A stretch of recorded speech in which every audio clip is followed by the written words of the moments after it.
You are listening to the Immortal Icons of Dance podcast. I'm your host, Lauren Johnson.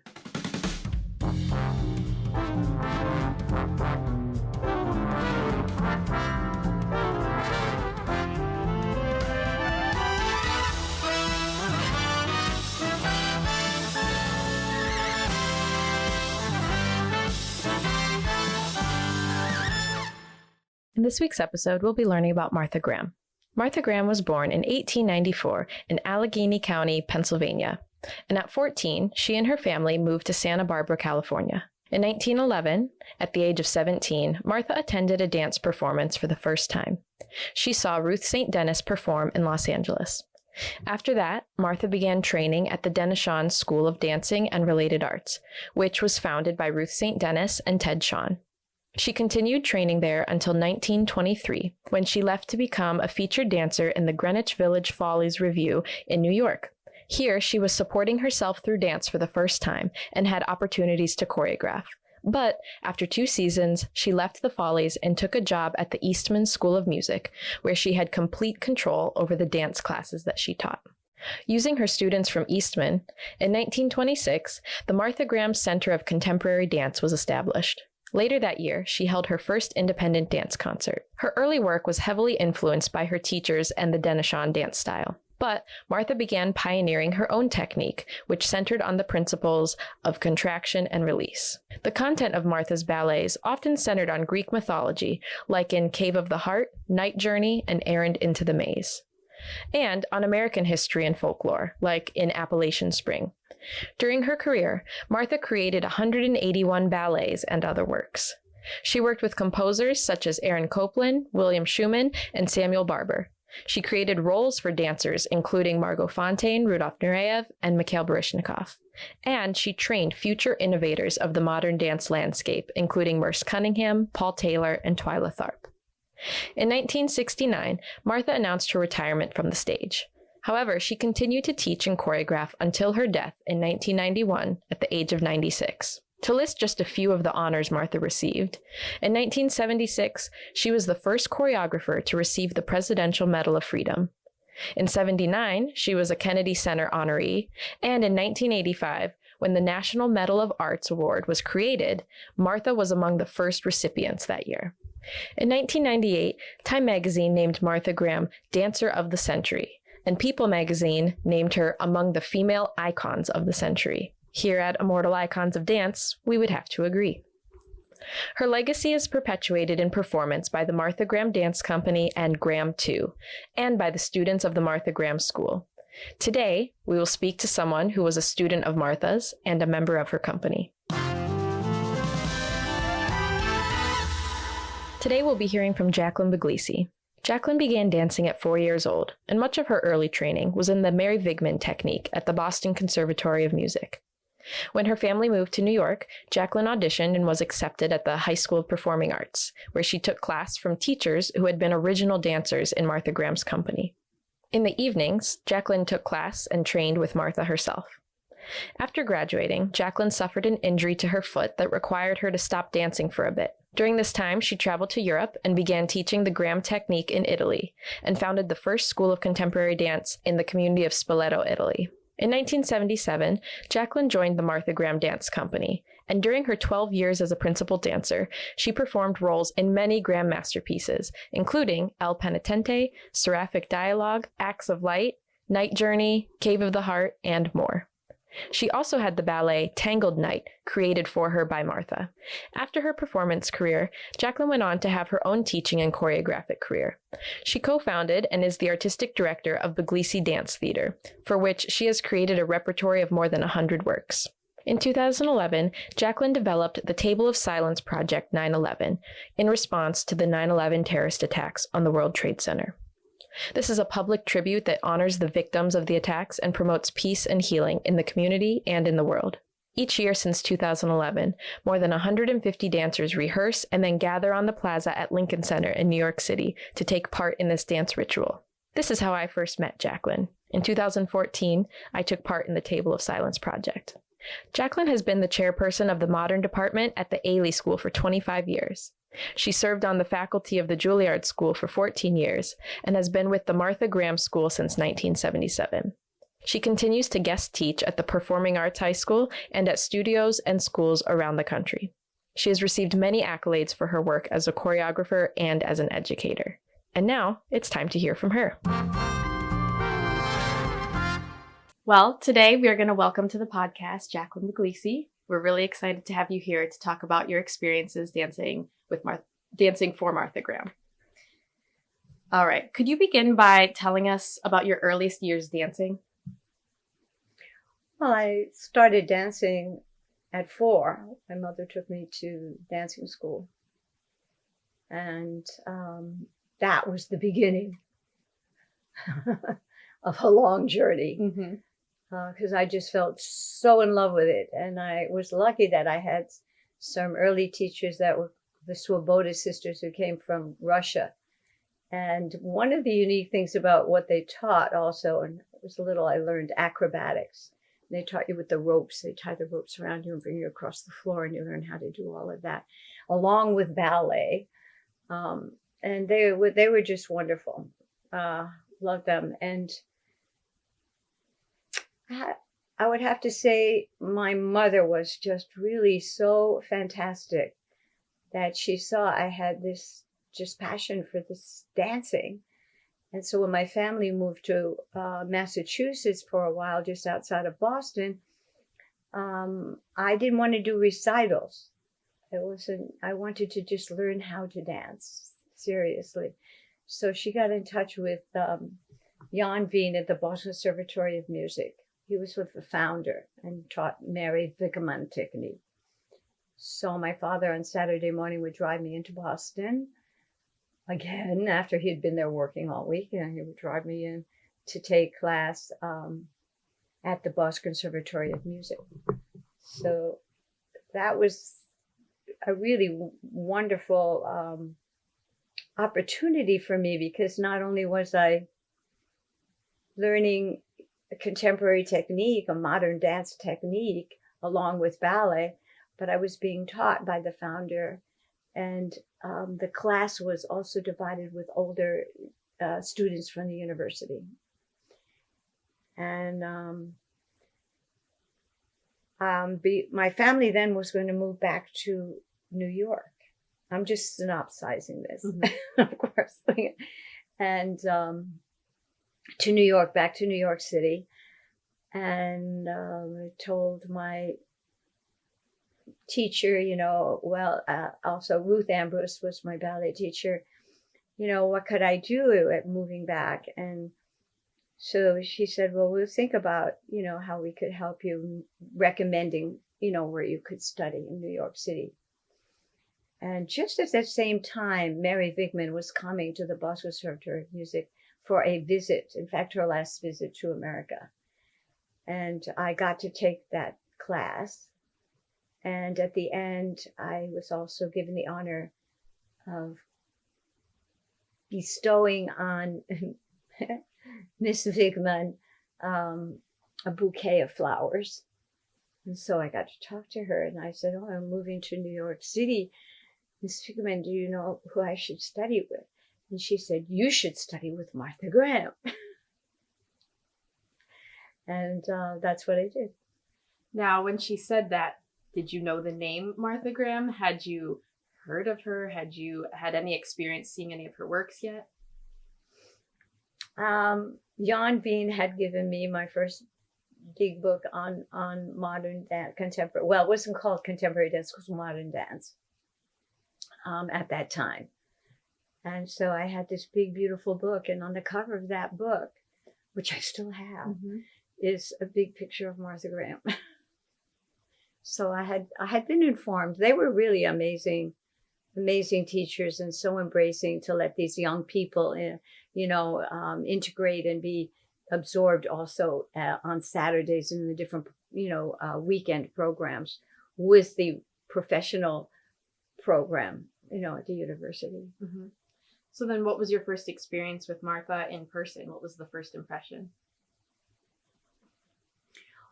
Well, we came to the city. It wasn't immediate, but with that recommendation, then Jan Veen and Ruth Ambrose wrote a letter of recommendation for me to the High School of Performing Arts. So when I came here, it was like the end of August, and school start September 4 or 5, right after Labor Day. Mm-hmm. And I was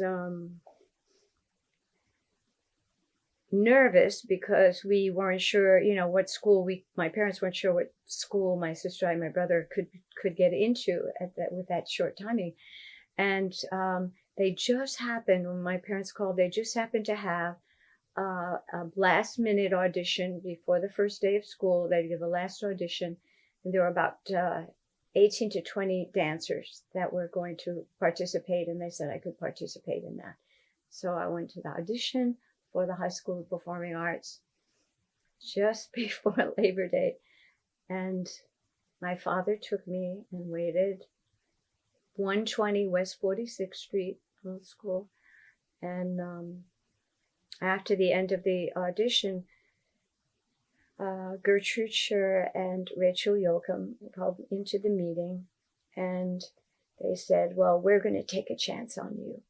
And I was really elated, because all the other people, all the other dancers that were participating in the audition seemed to be so much more sophisticated and very New York already. So I was really very excited. And my first teachers there were from Martha's first company, Gertrude Scher. And then I went to Scher O'Donnell after high school classes. 4 o'clock in the afternoon, we could go downtown and take another class with May at the May O'Donnell Gertrude Scher studio. And during that time also, I went to take class in the evening after school, and Martha was teaching the class. And Martha always had one of the teachers or someone would be assisting with her.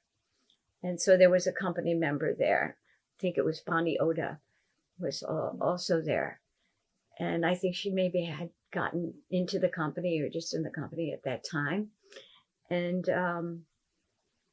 I never forget Martha pointing her out to us throughout the class and giving us this sense of almost like everything you did was so heightened by her energy, by her presence, by the way that she spoke, her weightedness. At the same time, I felt her warmth. I immediately felt I was falling in love with this this technique, Graham technique. And I was very, very fortunate. That was early on that I got to meet Martha. And then I got to see Martha do, I think, her last performance of Night Journey with Bertram Ross. I think it was maybe the Mark Hellinger Theater.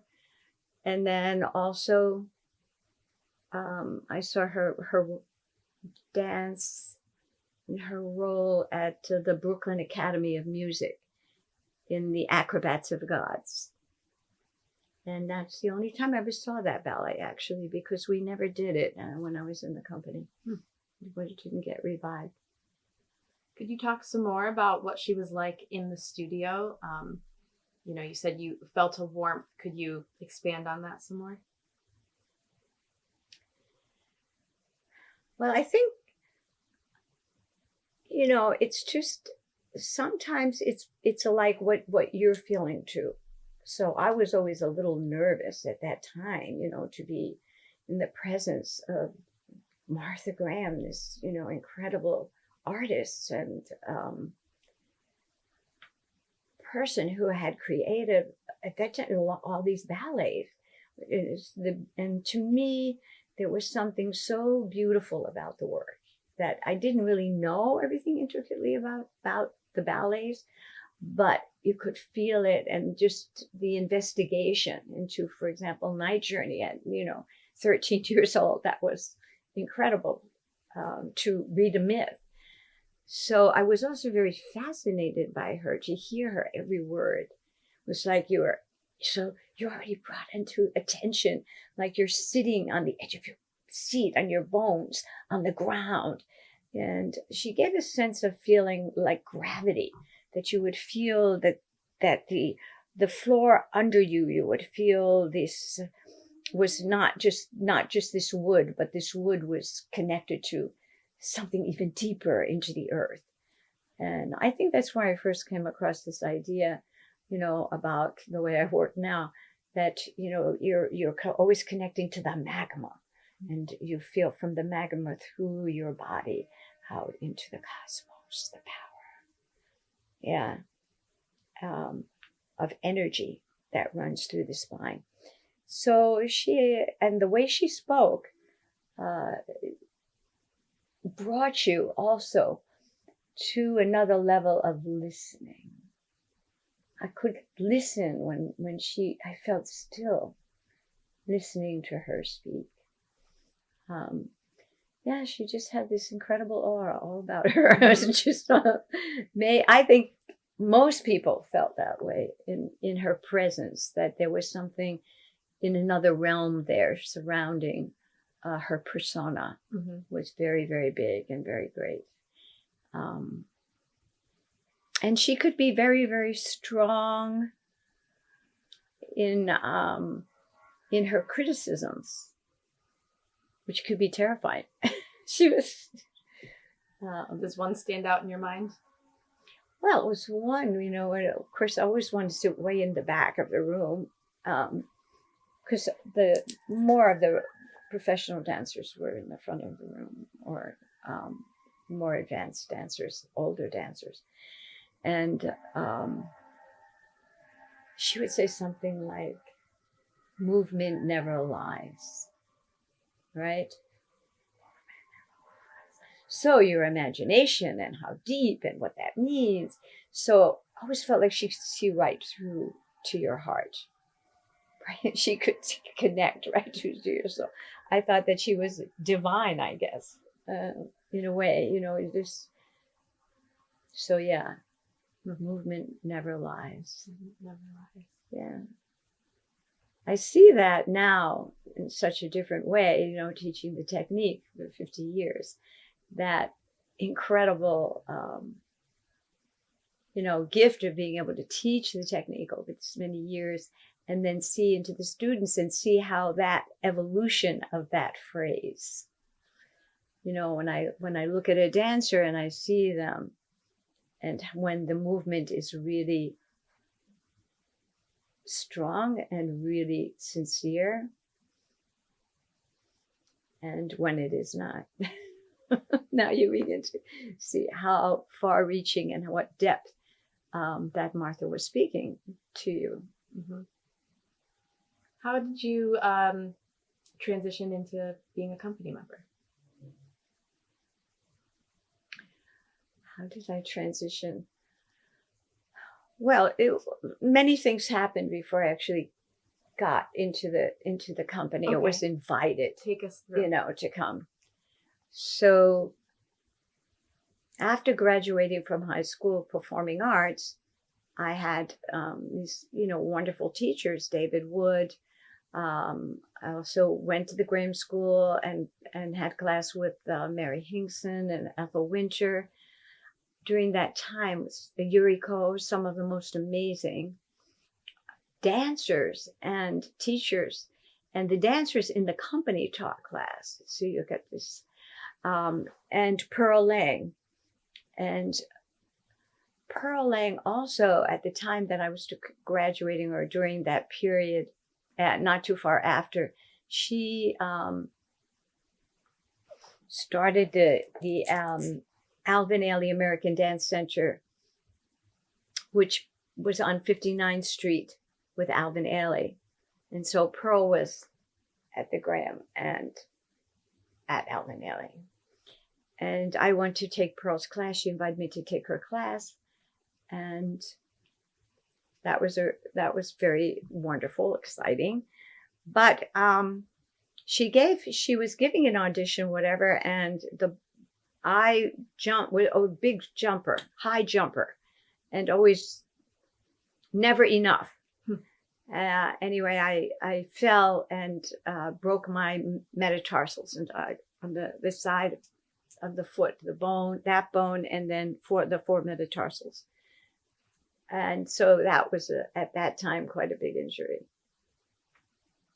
And so I was in a cast for about 9 weeks. And fortunately, when I went to university hospital, there was an orthopedic on duty at that time who was worked with sports. And so I was very lucky. And when they took off the cast and I started back to work, my foot, he said I should take it slow. So I decided to go to Europe. And my brother was at the University Straniere, and I thought maybe I would go there during this period that I would be healing and really rehabilitating from this injury. And so I went to Italy. It was like 1969.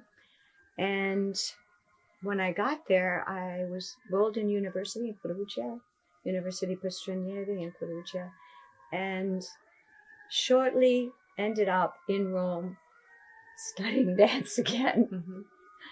And met Elsa Paperno and Bob Curtis, who was a Dunham dancer. And Elsa, she came from London Contemporary Dance Theatre.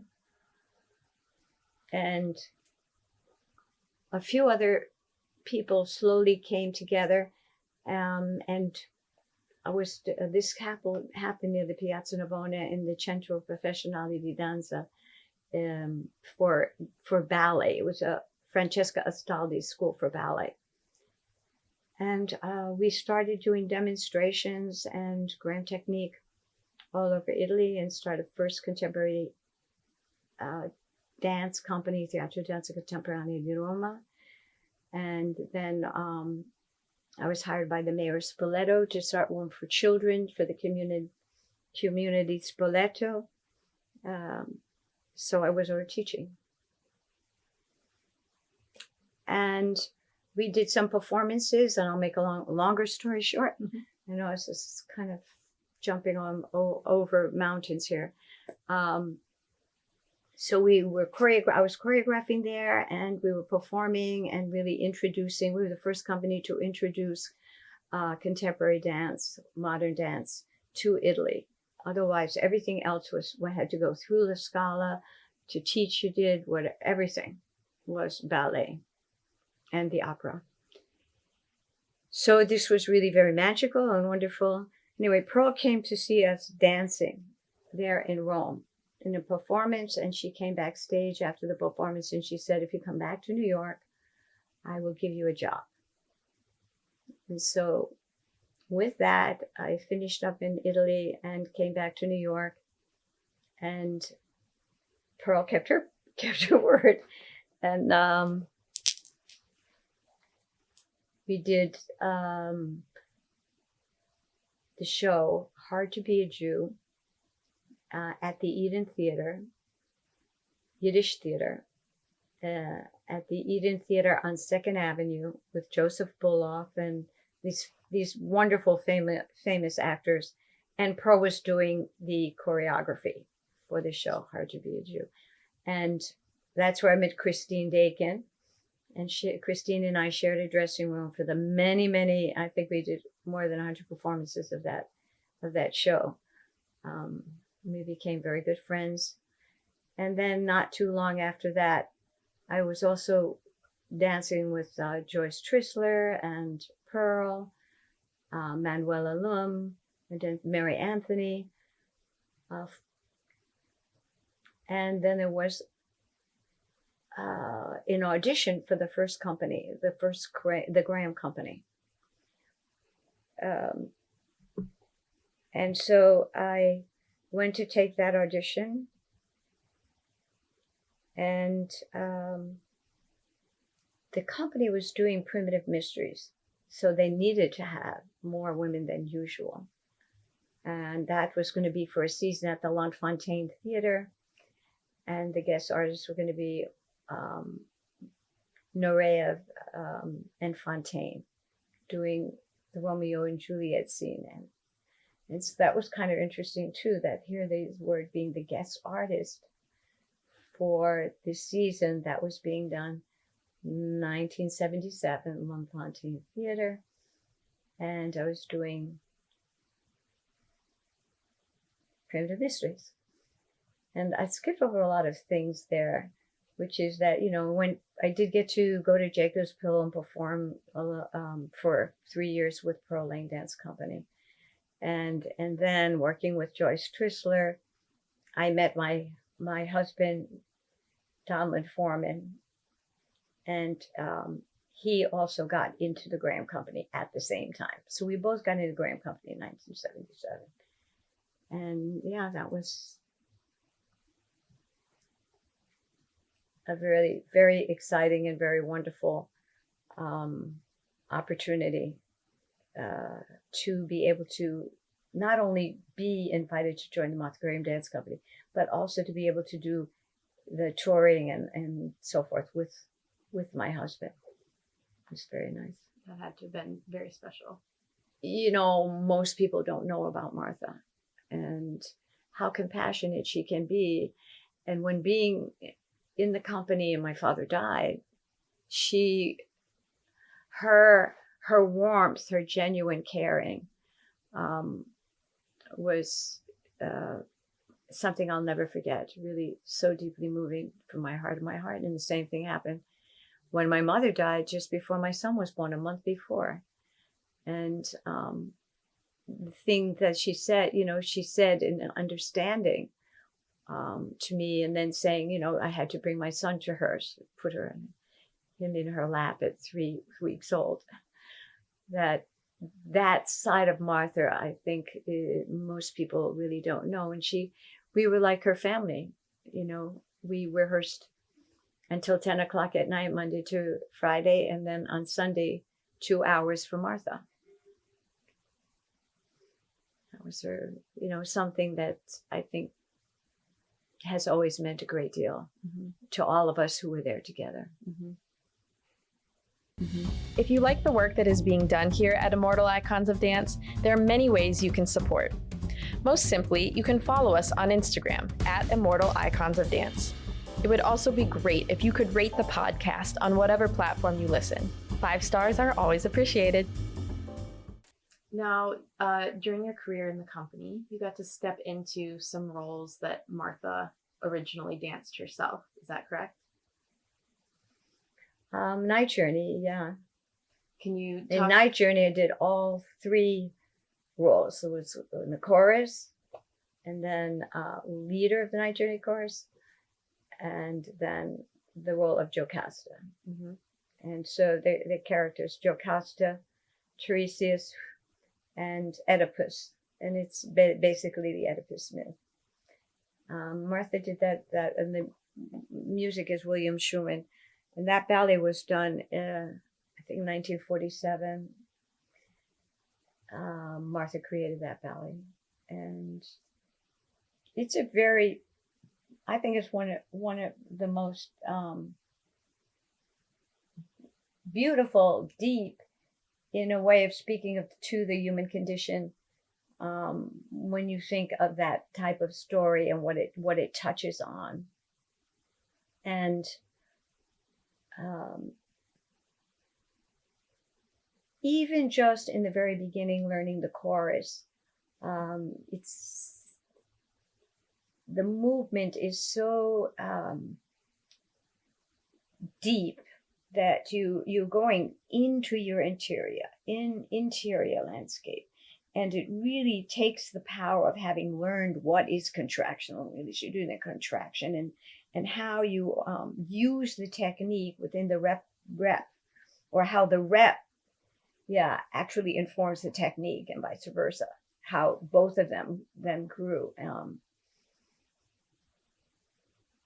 I would say, I mean, it's not, it's a very strong tale, and it's a kind of theater that speaks to probably more mature audience.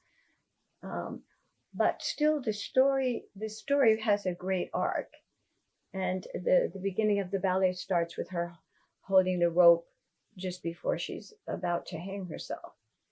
And that kind of thing of where your life flashes before you, and then the story starts backwards to how it happened. The whole staging, the Noguchi set, the Noguchi bed, I would say that Martha's staging of the ballets was always, for me, like the sense of a kind of architecture, and the aspect of space, and also the props, or however the set was laid out in the space, and how we as dancers moved through that terrain, so that there was this landscape, and making that journey live in a very real, powerful, real way. That, in Martha's work, it was really being it, and being in the moment, being born to the instant, Martha would say. You have to be immersed in it. So you are telling the tale, you're not just representing it, kind of thing, with Martha's work. So I love being in the chorus. Most of the chorus of Martha are so visceral and so dynamic, and the music is so, I would say that the music lifts you into it. And also a lot of the times you're moving with the beat. You are with the beat. You are the beat of the music. You have to be in that sense of and one, which we use so much in the technique. That dynamic, very important. The music, the Schumann music is very, very, very beautiful. They're married together. I love them. And many of the works with Martha are like that, with the music, with the composer. One, too, that I knew very well, Eugene Lester, who did Cortege of Eagles, the composer of Cortege of Eagles, another ballet that has, the women of Troy, and Martha's Hecuba. And that story is like a synopsized, I would say, story, that myth. Another ballet that is actually in that ballet was Andromache. And it starts out with, us wearing these masks that Noguchi made. And you bite onto the inner piece of wood in the mask, and it's inside the mask, and that's what holds it there. So you don't have to hold the mask. Right? They're really beautiful. All the characters of that ballet are announced the same way, or in the same genre, that is Clytemnestra, which is, I don't think anybody has done in opera like Martha did, that holds so powerful in its story. It's a 2-hour fantastic work, Clytemnestra. Yeah, we got to do that at the Herod Atticus in Greece during my time that I was there. And when we did the rehearsal, we flooded the city. They said there was the worst rainstorm, the thunderous rainstorm, just poured and poured until the cars were almost floating in the street, so we couldn't perform. But the water went down, and we eventually did get to do that performance. But I think that the gods were watching, and they were like having a reaction to this. Martha's, that's how strong her work was, how powerful her voice and telling and speaking to whatever she was, the stories that she would want to tell, or how she would, or even the abstract that she would, express. I think always related to very much to audiences, because she was revealing things about the human condition or the inner landscape of man that spoke deeply to everyone. There were stories that so relevant, and either metaphorically, the story then is the same. You can see it in daily life. A lot of them, like Medea, it's the same thing. The pain of this incredible woman to be driven to do such an act, and we see it in the world today.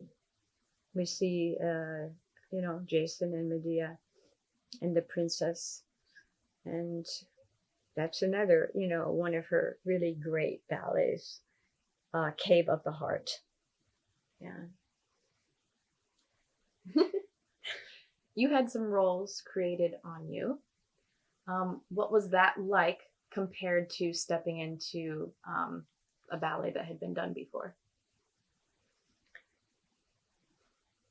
Well, Martha was always, for Martha, mostly when we worked, it was always the new ballet that was, what we were doing at that moment and going to be doing. So every ballet that had that feeling of excitement and curiosity, and but I would have to say I was very lucky to have Martha create a ballet in me, which was Tangled Night, and that was Donlin was in the lead, Christine Donlin Foreman, my then husband, and Christine Dakin, and myself in Tangled Night. And Ege was the music, and Michel Lee did the set, which was the ship. So it was a kind of Nordic story of the Vikings, maybe, and the men would go off in the ships and leave the women behind. And then Christine was this incredible, almost Medusa-like woman, goddess creature that in the ocean that possesses the captain of the ship, let's say, to be simple. And then there's the women back at home waiting for them to come back on the ship.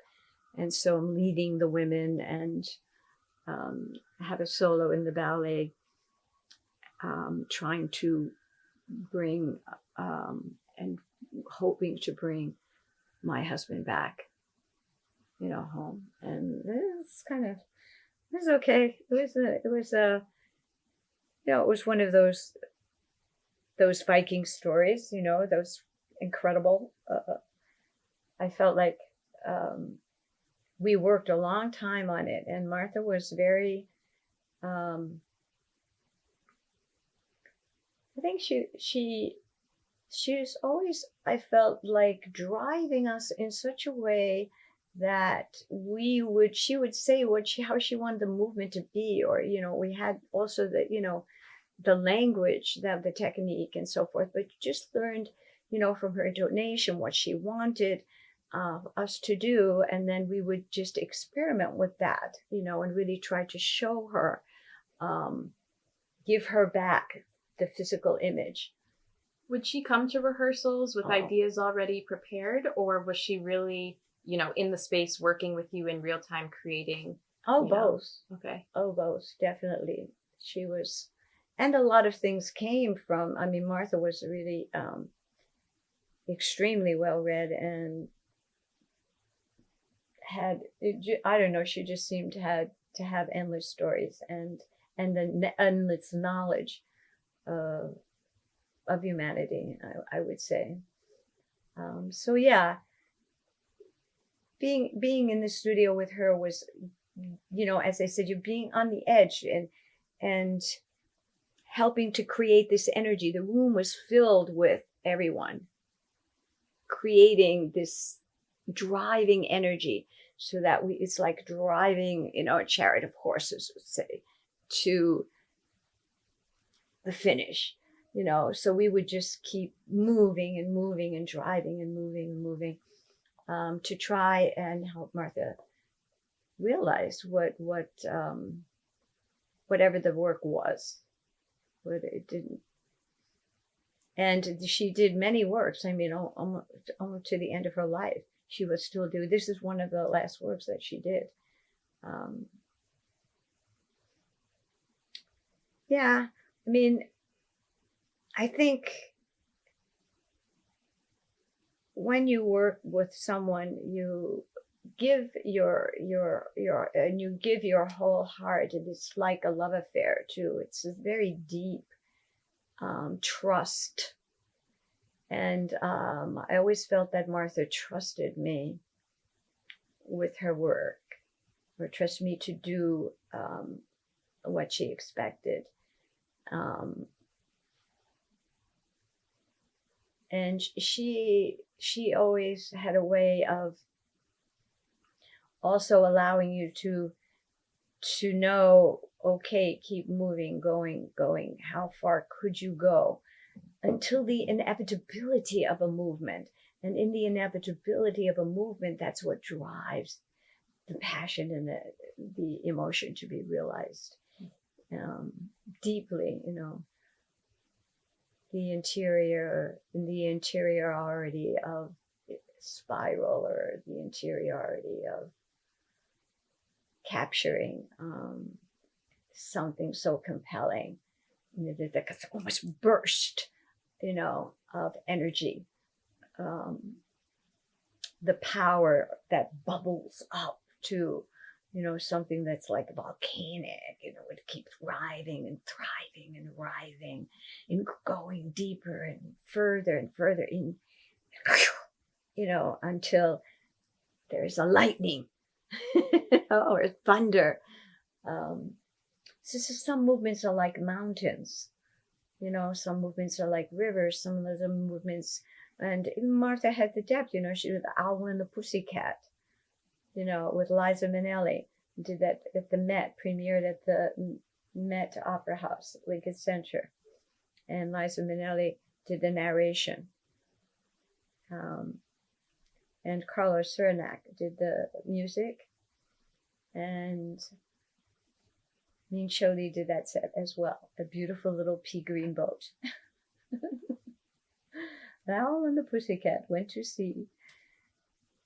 A beautiful pea green boat. They took some honey and plenty of money wrapped up in a 5-pound note.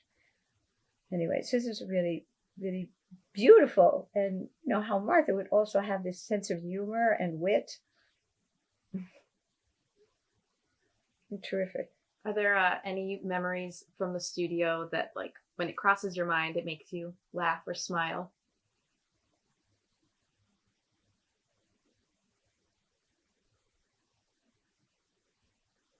I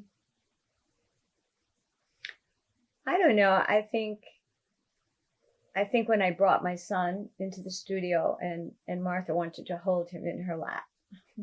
So, I mean, that would be one that was very special. And when I told her I was pregnant, and she said this thing about, and blessed is the fruit of thy womb, which actually comes from a prayer.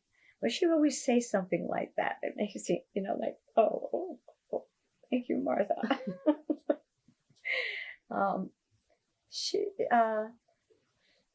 Then there was also a time that actually performed that Cave of the Heart, one of the parts of Cave of the Heart, Princess, for like 10 years. And how you animate something and keep it alive, and how you go to the stage each time and you make it as if you've never done it before, because that audience deserves it. And the work. And Martha, she would sit in the wings when we were performing and watch. And then at the end of the ballet or something, sometimes you would run, or she would look, or you would want to go over if you didn't have to do the next piece.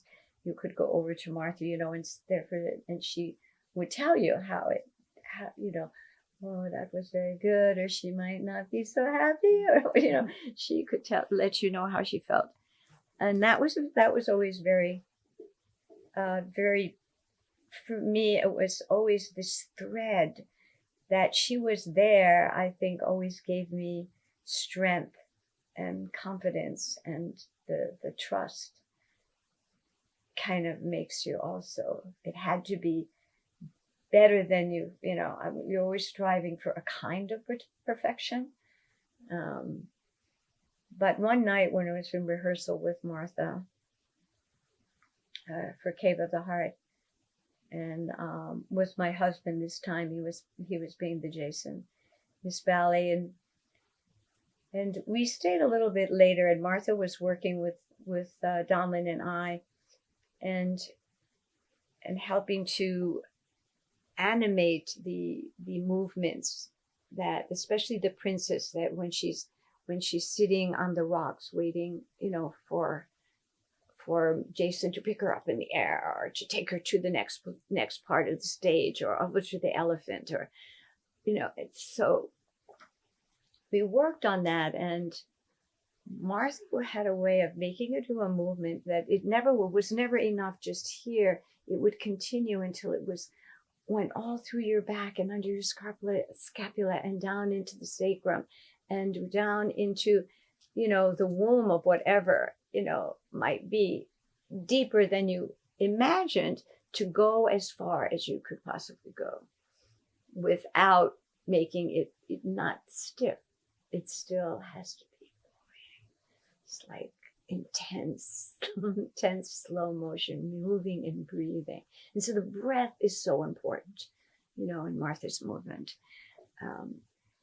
And she said that night, to my husband and I, she said, Miss Ruth's tongue is on me and my tongue is on you. And Miss Ruth being Ruth St. Denis, of which was the first company that she was in with Ted Shawn and Ruth St. Denis. That was the beginning of when she was dancing. She was dancing with Miss Ruth, and so we kind of, at that time, that was like 1918. That was her beginning. Mm-hmm. So that always has had a great impact on me. Those words, an awareness of the lineage, responsibility of carrying something forward, or responsibility to also to dance as the greater communicator, or the greatest communicator, I feel, is dance. That man has been dancing since the beginning of time. It was the first language. It's the language of the body, and believing in that and dedicating one's whole life to that. And so now when we look to see the indigenous people are coming back and being honored and being given their rights to, again, learn their languages and bring them back, this is something very, very beautiful, because that has impacted all human life and all human beings, mankind, recognizing, what he comes from his. And to me, this dance is, bridges all boundaries, bringing wonder and joy. It's it creates harmony and the wellspring. And you dance and you move together. And I just feel very, very fortunate, to have had the gift of working with so many wonderful people, and so many of the incredible people that Martha brought together and would bring together. We had, Noguchi did her sets, and then someone like Halston doing the costumes for us was very, very fortunate in the years that I was there, because he helped to also fund a lot of our seasons. I can hardly believe that the holiday season is already upon us, and Immortal Icons of Dance has gifts for lovers of dance and dance history. To see our selection, head to shop.immortaliconsofdance.com. There, you'll find illustrations of some of our favorite dancers on shirts and sweatshirts and Christmas ornaments.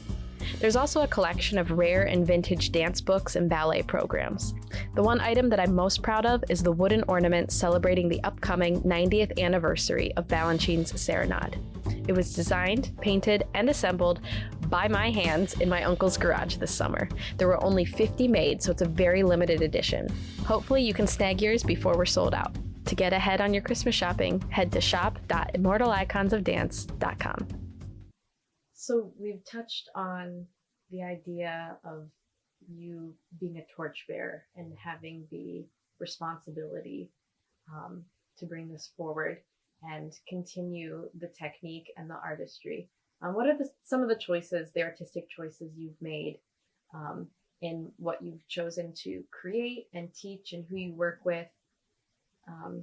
Talk about how you're bringing the Graham technique forward.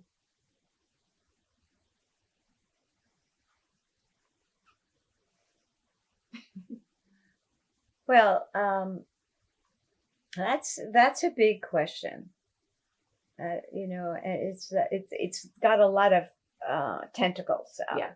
It's also, it's like you've got this huge, magnificent, tree that is growing with branches and leaves, and it just, it continues to blossom. It's a blossoming of richness that comes out from the seeds that are planted, that I was fortunate, to be planted by Martha and Pearl and Yuriko and Linda Hodes. Linda Hodes, who was Martha's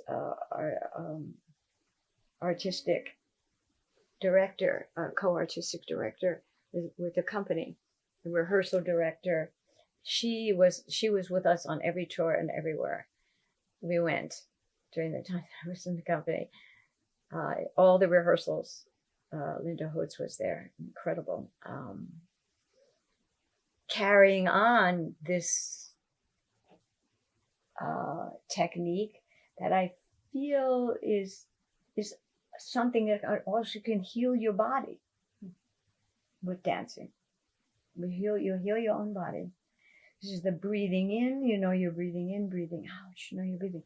This is the breathing in, and the you lift into the high release, and then the contraction, exhaling the body. Yeah, you exhale and you carry this contraction, which is also a very beautiful, deep movement coming from right all the way down from the solar plexus, divine center, we would call it. Yes. And I have to say that for me, I teach every day at Alvinelli American Dance Center, Martha Graham technique. And I've been teaching it at the Graham Studio and intensives, and as many places as I'm asked, I go and teach Martha Graham technique. Mm-hmm.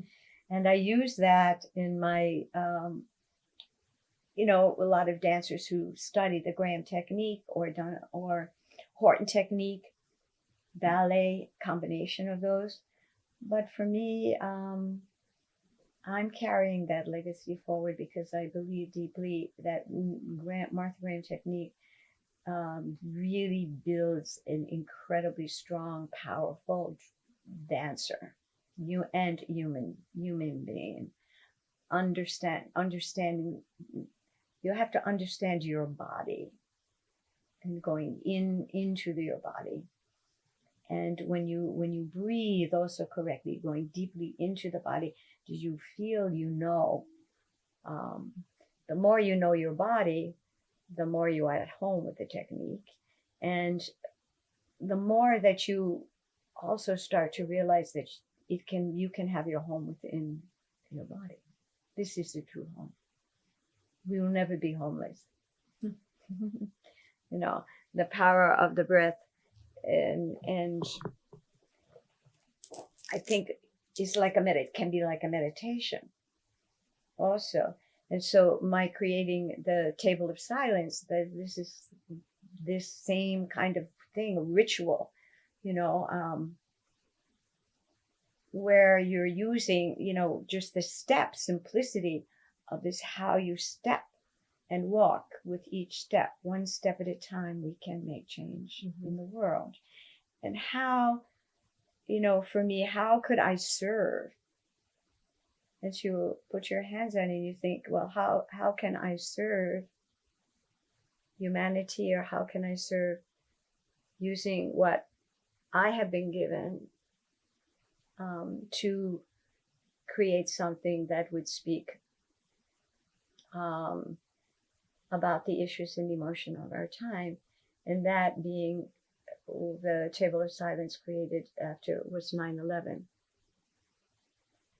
And that brings about 150 dancers onto Lincoln Center. We create a peace labyrinth, which is minimally 3 concentric circles within a mandala. The mandala is there intrinsically at Lincoln Center, which is why I chose that space. And then it has a sphere for the circle of continuity of life and the fountain, purity of the water. We've been doing that now. We'll be going on 14 years now, doing Table of Silence.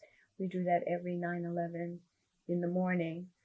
And, I think of the same things that how did that carry forth, Martha's legacy? I don't feel that when I'm choreographing, I'm not using, I'm doing Martha technique. I try to create honestly, genuinely with my dancers. So a lot of the movement is invented while I'm choreographing on their bodies. And I feel like Martha did that too. And I feel that I learned a lot just from being present. For me, that was the greatest, for me to be in Martha's company and to be in every moment that I could be there and with her was learning to be a choreographer. I wanted to be a choreographer. And that too, I could relate to that first thing that I did with Martha was Primitive Mysteries, which is a ritual. And that's, Southwest Indians. Martha would create this incredible story, or something like, what was I going to say? El Penitente has also a whole different feeling. This is like a ritual in a different way, but speaks about this, the penitent there that comes from the I think it's Mexican, I feel Mexican and Southwest Indian, Mexican Southwest Indian. That's tied there up in that incredible story. Anyway, that to me still has a connection for me, is to, not that I was thinking about that when I was doing Table of Silence project, in response to the tragedy of 9/11 and what happened here, and how that just came out. I had to do it.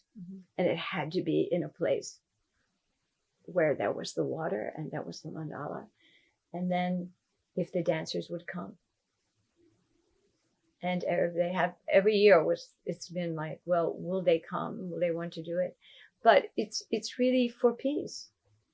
But it can be peace with yourself, your mother, your father, your sister, your brother, your community, your neighborhood, your country. the world. It's just we need so much this, and that too is carrying for me legacy forward in the sense that trying to, and I mean in a humble way, trying to make something that can reach into the audience, reach into the public, and help to create a bridging, a boundary, and the recognition that we are all connected, and the joy and the terror of the beauty. And so that goes back to that Rilke thing I was for my piece threshold. Who, if I cry out loud, will hear me among the angel hierarchy? And even if one of them did, would be consumed in that overwhelming beauty, for beauty is only the beginning of terror. For man feels like he's afraid, of his own beauty. And that's elegies comes from Rilke in the book of, the Rilke elegies. I think it's in the Book of Hours too. And that's the other thing about Martha, is that you never stop researching, you never stop discovering. You're always looking at the curiosity. I mean, this is my house. I still don't, you're never done in dance. And I think this is true of all. I go and see, I go and see dance all the time. Because I love it. Mm-hmm. But what I'm doing that's my own, each time is the same thing. When you go to create something, you're always, it's like a silence, a blank, and you have to walk into it. Walking into the center, and without fear, but you try to be fearless. I think more it's the people need the arts more than ever now in the world. It's that need, and especially after the pandemic, that need that we have for human touch, the invisible embrace of beauty, so important to human existence, but all existence of all living beings on the planet, from tree to hummingbird to flower, it's all there, and it needs to be sung as much as possible.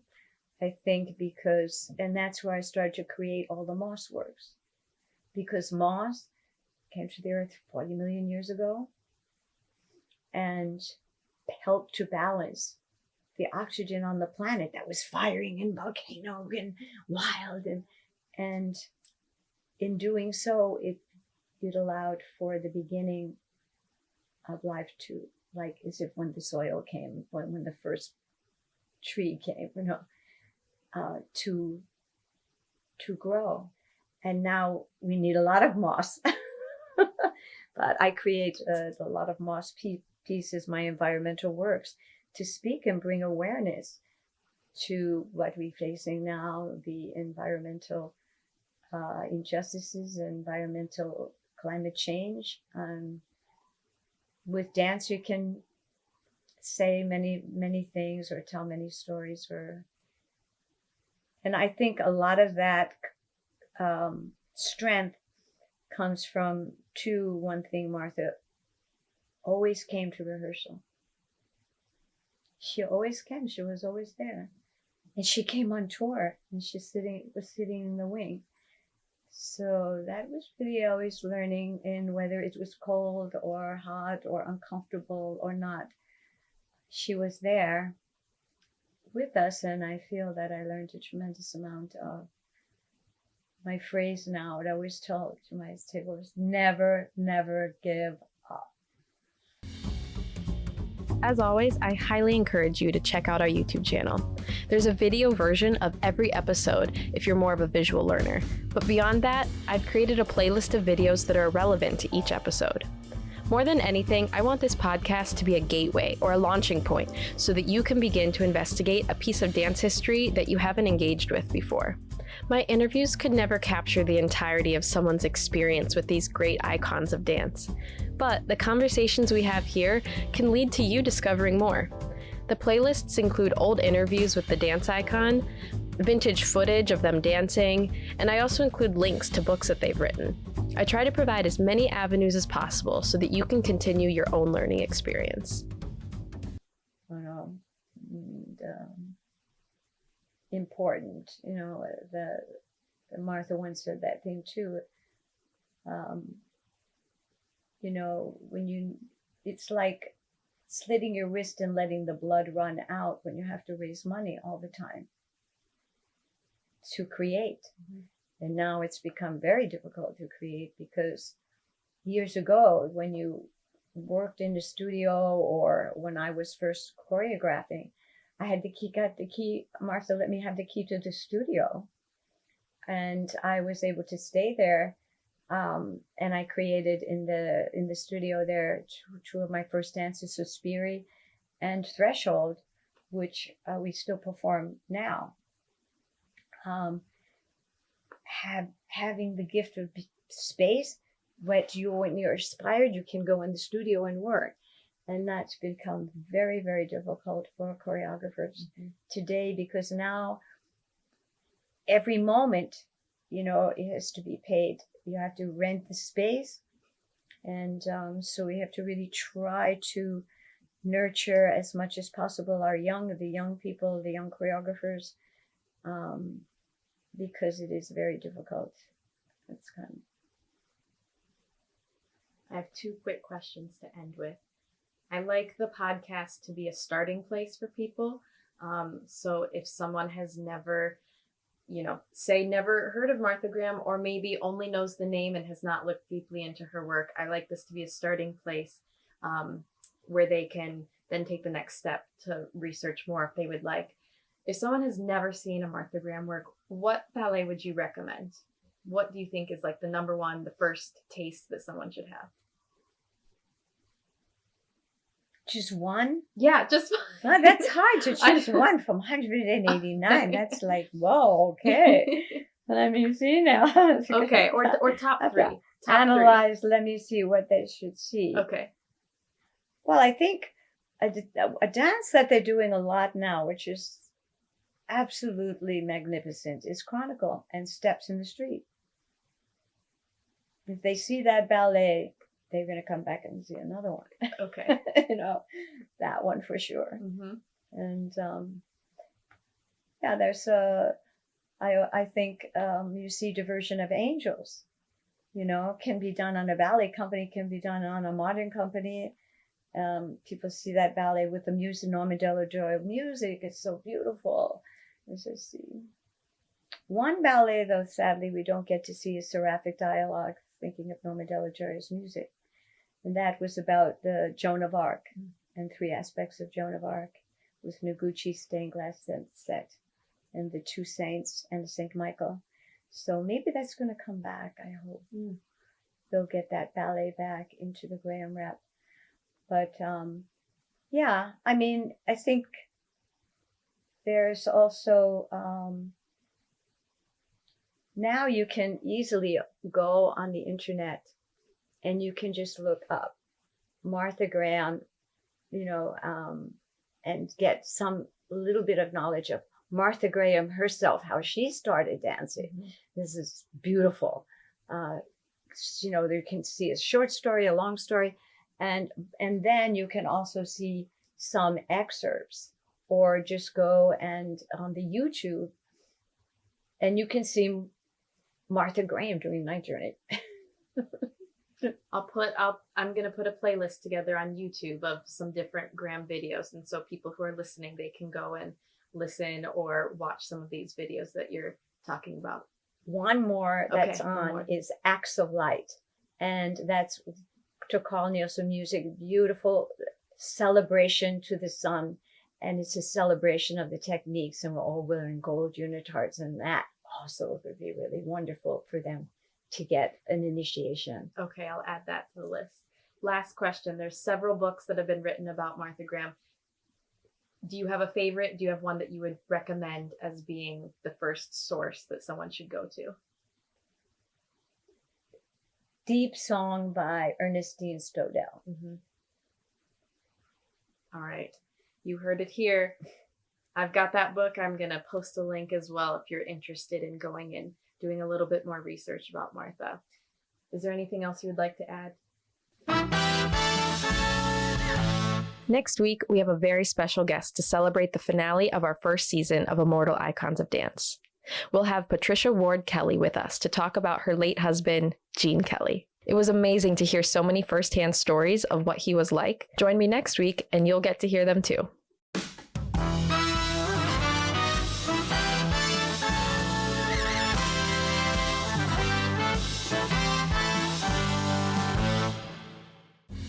The Immortal Icons of Dance podcast is written, produced, and edited by me, Lauren Johnson. Our music is written by Shelby Rassler of Jenkins & Rassler.